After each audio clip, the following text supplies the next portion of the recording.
આ મંડળની માલપા આવેલું દાન ક્યાં વાપરે છે, કઈ રીતે આ દાનનો ઉપયોગ થાય છે. આ મંડળની માલપા જે કાંઈ દાન આવે ને એ તમામ દાન, આપણે તો બાજુનું જ ગામ કહેવાય લાઠીદળ, એટલે 12 કિલોમીટર થાય. એ લાઠીદળ ગામની માલપા અત્યારે બાળ રામા મંડળ જબરજસ્ત અત્યારે જે મંદિરનું કામ ચલાવી રહ્યું છે. અને મંદિરનું કામ પણ ઓલરેડી કહેવા જાય ને તો હું તો એમ કહું છું કે 35-40 લાખ રૂપિયાના ખર્ચે મંદિરનું કામ હશે.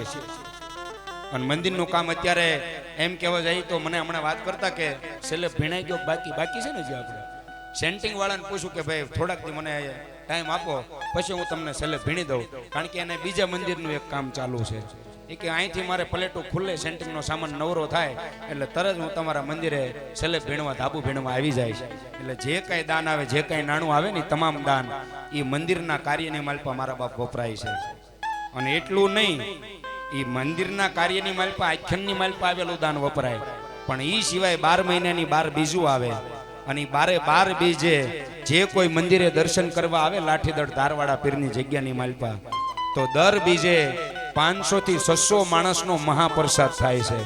અને એ પાછો પોતાના ગીંજાના પૈસાનો બધાય બાળકો 100-200 કાઢી અને 500 થી 600 માણસનો દર બીજના દિવસે મહાપ્રસાદનું આયોજન રાખે છે.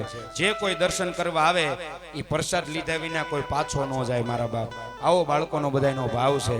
અને ઈસી વિશેષ વાત કરવા જાવ તો મને અહીંથી કીધેલું છે કે લાલભાઈ, કોઈ પણ નાનો માણસ હોય, મજબૂરીનો મારેલો માણસ હોય, અને કોઈને કદાચ બાળ રમા મંડળ લાઠીદળ રમાડવું હોય અને માનતા ઉતારવી હોય ને, તો આપણો મંડળનો કોઈ ખર્ચો છે નહીં, આપણું મંડળનું કોઈ મહેનતાણું નથી, આપણા મંડળનું કોઈ બજેટ નથી કે અમારા આટલા રૂપિયા થાય તો અમે રમવા આવી.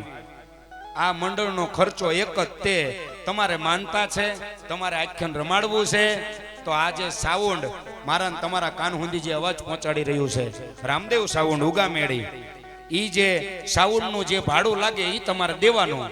અને લાઠીદળથી વાહન લઈને આવે એનું ભાડું તમારે દેવાનું. અને પૂજાપો તમારે લાવવાનો. આનો કોઈ ખર્ચો નથી, આનું કોઈ બજેટ નથી. નાનામાં નાનો માણસ આ સમયની માલપા અત્યારે જો એને માનતા ઉતારવી હોય ને તો એને આવા મંડળનો કોન્ટ્રાક્ટ કરવો પડે.